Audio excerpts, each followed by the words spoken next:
मशहूर टाइटल का जो कि जनाब मसीह की ज़ात से मंसूब है, इसका एक क्रिटिकली या तनकीदी जायज़ा लें।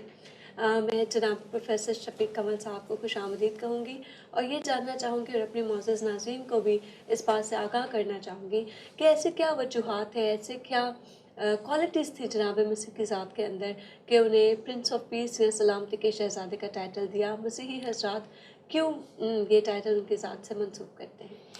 शुक्रिया मारिया। प्रिंस ऑफ पीस, मैं आपको बताना चाहता हूँ कि वाहिद यसुम मसीह की ज़ात है जिनको ये टाइटल दिया गया, प्रिंस ऑफ पीस। और वो वाकई प्रिंस ऑफ पीस थे।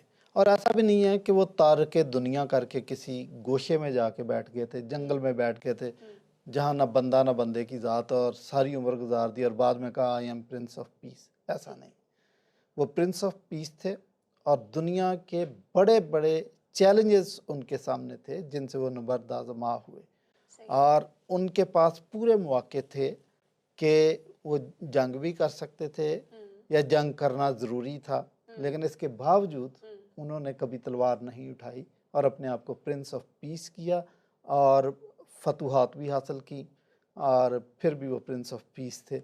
और मैं बताता हूँ कि उन्होंने अपने मिशन को कंप्लीट किया।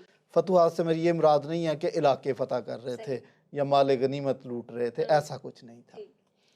जिस मिशन को लेकर आए थे उनको उसको कंप्लीट किया और बगैर एक खून का कतरा बहाए अपने मिशन को कंप्लीट किया था। ऐसा प्रिंस ऑफ पीस आपको दुनिया में कहीं नहीं मिलेगा। दूसरा कि उनकी तालीमात आप ये देखें कि तालीमात दी और उन तालीमात पर ख़ुद से भी कारबंद थे। उन्होंने कहा कि अगर कोई तुम्हारे दाएं गाल पर थप्पड़ मारे तो बायां भी उनकी तरफ फेर दो। और फिर अपने शागिर्दों को और मसीहियों के लिए ये तालीम भी उन्होंने दी कि अपने दुश्मनों के लिए भी दुआ करो। दुश्मन के लिए दुआ करना बहुत मुश्किल काम है, लेकिन मसीह यसू ने सरे सलीब भी ये दुआ की कि अय बाप इनको माफ़ कर, क्योंकि ये नहीं जानते कि क्या करते हैं। और आपको पता कि किन के लिए दुआ करते थे? जिन्होंने उनको कोड़े लगवाए, जिन्होंने भारी सलीब उनके कंधे पर लाद दी, जिन्होंने पसली में नेज़ा मारा, जिन्होंने कांटों का ताज सर पे रखा। इसके बावजूद दुआ ये है कि बाप इनको माफ़ कर। जबकि इंसान के लिए आम हालात में भी किसी दुश्मन को ये दुआ देना मुमकिन नहीं है, बहुत मुश्किल दुआ है जो उन्होंने दी। फिर अपने शागिर्दों को कहा कि गैरों को भी सलाम करना है। अगर आप अपने ही लोगों को सलाम करते हो, अपने रिश्तेदारों को सलाम करते हो, तो कौन सा तीर मारते हो? ये तो कोई भी करता है। यहाँ पर मैं ज़रूरी समझता हूँ कि हमारे मुसलमान भाई जो सलामती का बहुत दावा करते हैं, बाज़ मौलवी हज़रात के लिए बहुत मुश्किल है कि आप अस्सलामुअलैकुम का जवाब वालेकुम सलाम दें।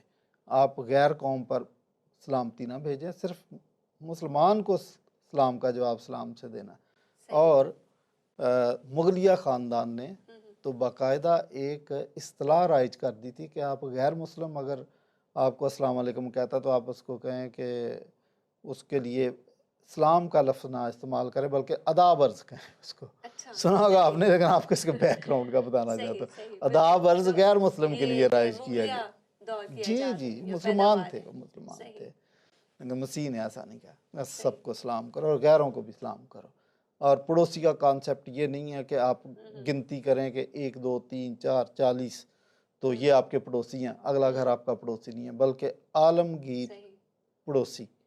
दुनिया में कहीं पे भी कोई शख्स ज़रूरतमंद है तो वो आपका पड़ोसी है, आपको उसकी ज़रूरत के लिए जाना है। यानी हर शख्स ही दुनिया का आपका पड़ोसी है। एग्जैक्टली। फिर मसीह यसू ने कहा कि मुबारक हैं वो जो सुलह कराते हैं, क्योंकि वो खुदा के बेटे कहलाएंगे। तो इस तरीके से मसीह की तालीमात भी आप ये देखें कि वो प्रिंस ऑफ पीस अपने आप को साबित किया। दूसरी बात कि लोग पीस को ख़राब क्यों करते हैं, दुनिया के अमन को क्यों तबाह करते हैं? मुफादात के लिए करते हैं, अपने फ़ायदे के लिए करते हैं। अच्छा, माले गनीमत के लिए करते हैं, इलाके लूटने के लिए करते हैं, इलाकों पर कब्ज़ा करने, ज़मीनों पर कब्ज़ा करने के लिए करते हैं। विलियम टेम्पल का कहना है कि church is the only organization in the world which works for the benefit of its non members. Church दुनिया का वाहिद अदारा है जो उन लोगों की फलाह बहबूद के लिए काम करता है जो इसके मेंबर नहीं है।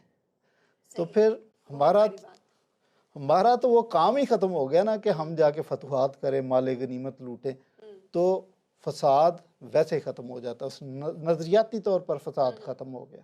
तो सही। फिर जब फसाद ख़त्म हो गया, मफादात ख़त्म हो गए, तो सुलह रह जाती है फिर। तो इसलिए मसीह यस्सु को हम प्रिंस ऑफ पीस ऐसे नहीं कहते, बल्कि मैं इसमें इजाफा करता चलूँ बिल्कुल। कि इस दुनिया में इस वक्त जितना ख़तरनाक असला वजूद में आ चुका है, आप खुदा का शुक्र अदा करें कि बहुत सारी अच्छी सीटों पर, अच्छे मुल्कों में क्रिश्चियन बैठे हुए हैं, और जो दुनिया में अमन आपको नज़र आ रहा है, ये क्रिश्चियंस की वजह से। आज अगर दुनिया से आप क्रिश्चियनिटी का ख़ात्मा कर देंगे तो ये अमन ख़त्म हो जाएगा, दुनिया में केओस नज़र आएगा।